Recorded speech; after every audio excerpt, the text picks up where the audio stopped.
آج کل جو یہ سمجھ لیا گیا ہے خاص طور پر بزرگوں کے یہاں یہ بات سمجھ لی گئی کہ بھئی رمضان تو بس مسجد اور عبادت کے لیے، یہ سب غلط فہمیاں ہیں، نبی کی سیرت کے خلاف اور سنت کے خلاف ہے۔ تو جنگ بدر رمضان میں، فتح مکہ رمضان میں، اور یہی دو سب سے بڑے واقعات ہیں، اس لیے رمضان فتوحات کے لیے۔ ساتھ ہی ساتھ رمضان میں قرآن اتارا گیا، اور قرآن ہندوؤں کا، جینیوں کا، بدھسٹوں کا، سکھوں، عیسائیوں، یہودیوں، کمیونسٹوں، لبرلسٹوں سب کا ہے۔ فرمایا شہر رمضان الذی انزل فیہ القرآن ھدی للناس، رمضان میں قرآن اتارا گیا تمام انسانوں کے لیے گائیڈ بک کے طور پر۔ جب اللہ یہ فرما رہا ہے یہ مسلمانوں کی صرف کیوں تراویح ہوتی؟ یہ قرآن انہی میں سمیٹ کر کیوں رکھا گیا؟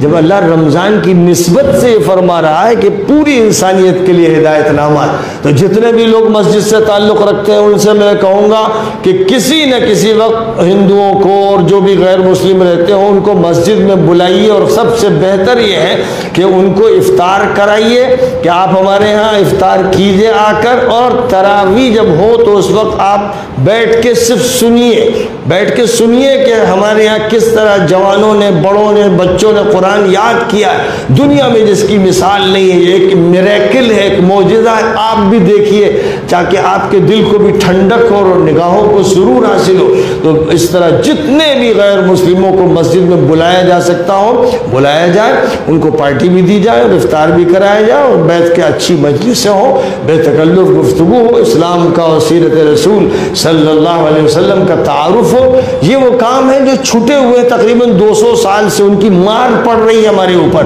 اب ہم کو دوبارہ پوری قوت سے پورے ملک میں بلکہ پوری دنیا میں اس سلسلے کو شروع کرنا ہے۔ اس کی صدا الحمدللہ ہر علاقے میں لگائی جا رہی ہے، اور لوگوں سے کہا جا رہا ہے کہ آپ ہوش میں آئیے اور اپنے اس دلدل سے، اپنے اس گڑھے سے باہر نکلیے، اور اسلام کی جو ہمالیائی چوٹی ہے اس پر چڑھ کر دیکھیے، پوری دنیا کے منظر نامے کو دیکھیے، اور یہ قرآن جو سب کا ہے سب کو دیجیے، یہ اسلام جو سب کا ہے سب کو دیجیے، یہ نبی جو سب کے ہیں سب تک ان کا تعارف پہنچائیے۔ یہ کام اس وقت کر رہے ہیں۔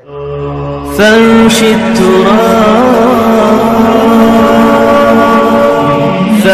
التراب يضمني وهو غطاء